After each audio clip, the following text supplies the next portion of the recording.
I didn't see you there. Well... Anyway, welcome to my show. Today we'll be talking about American history. I think I'm going to talk about the Revolutionary War. Does that sound fun? Sure it does. Let me just get a fire going. We can bask in its warmth. Oh, it's hot. Oh, I wasn't expecting it to be so hot. Oh. As you can see, we've got a roaring fire down here. Even though it's 100 degrees outside, and I'll probably die of heat stroke. Who cares? Anyway, George Washington. What a fun guy. First president of the United States. He also did some important things. He grew up in Virginia. What a boring place, Virginia. I wouldn't want to live there. He was a surveyor early on in his life. He did a lot of mathematics. Have you ever heard that he was a war general? Neither did I. He rallied up the Continental troops. Basically, what he did is he raised an army throughout the colonies to fight against the British. I can't even imagine it. This little Virginia boy becoming a war general and then first president of the United States of America. Isn't that swell? Speaking of presidents, who's your favorite? Mine's Benedict Arnold.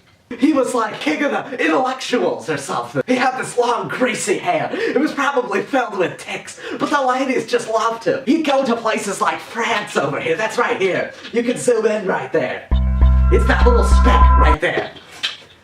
Anyway, he'd go for long periods of time and have affairs with these beautiful women. And he had these glasses here, just like mine. In fact, he invented polar glasses. I think. I'm not sure. Benjamin Franklin was author of Poor Richard's Almanac. I don't know who Richard was, but he wrote Poor Richard's Almanac. He was an inventor of all sorts. He was like one of the founding fathers. I think he's up on Mount Rushmore.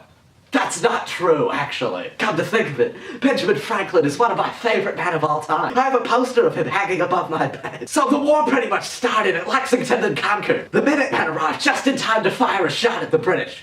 Trick question. We don't know who fired the first shot, but it was known as the shot heard around the world. I don't think they really heard it, but that's what we call it. What the British intended to do was to go to a stocks thing. Not like in the stock market, but like a munitions stock. They wanted to destroy it. They were severely outnumbered. The Minutemen just wiped them out. And basically, that was a huge, huge success for the Americans, who didn't go on to win anything for a few years. Battle of Little Bighorn. That wasn't in the American Revolution, but I'll talk about it anyway. The Native Americans were led by Crazy Horse. What a weird name, Crazy Horse. He's like a horse, but mentally insane. You know, have you ever heard of mad-cow disease? God, what a scary thought. All these cows who are really just pissed off at everyone. You know, it's an epidemic right now. Jimmy Carter, stop smiling about it. Valley Forge. What a fun place. It was so cold. I bet they wish they had fire like this. Many of them died of hypothermia, and I'll die of heat stroke. Is that fun? You can just see how the times have changed. George Washington was there. And basically, it was just a real shithole. Most of the soldiers didn't even have shoes. They had to amputate their feet. The Battle of Bunker Hill. It was fought on a hill, like the name suggests. The Americans were told to shoot only when they saw the whites in their eyes. Because...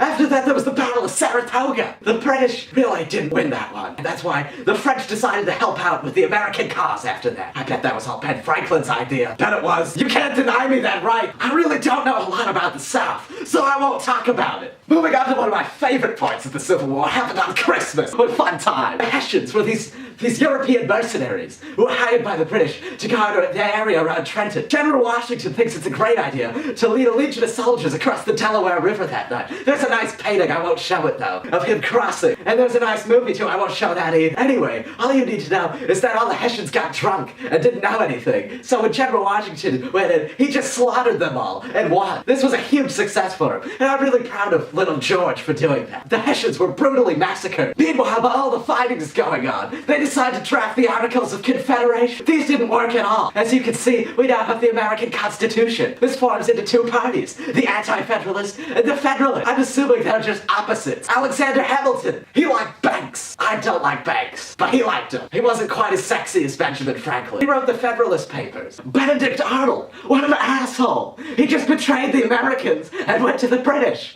How could he do that? How could you, Benedict? So the Declaration Declaration of Independence. It's got a treasure map on the end, which was found by Nicolas Cage in the movie National Treasure. It's one of my personal favorites. I would highly recommend watching it. It was written by Thomas Jefferson in one of the Continental no, actually it wasn't. I don't know when it was written. It was written sometime, and they had a big discussion about it in this room. And Thomas Jefferson was there. George Washington was also. And Benjamin Franklin, too. It was like a family reunion, but they're all old, sweaty, bald men who wear really disgusting wigs. After that was the Battle of Yorktown. That was really the last battle. So that pretty much wraps things up here. Well, would you look at that? It's time to answer some fan mail. Let's see what today's author has to say. Dear...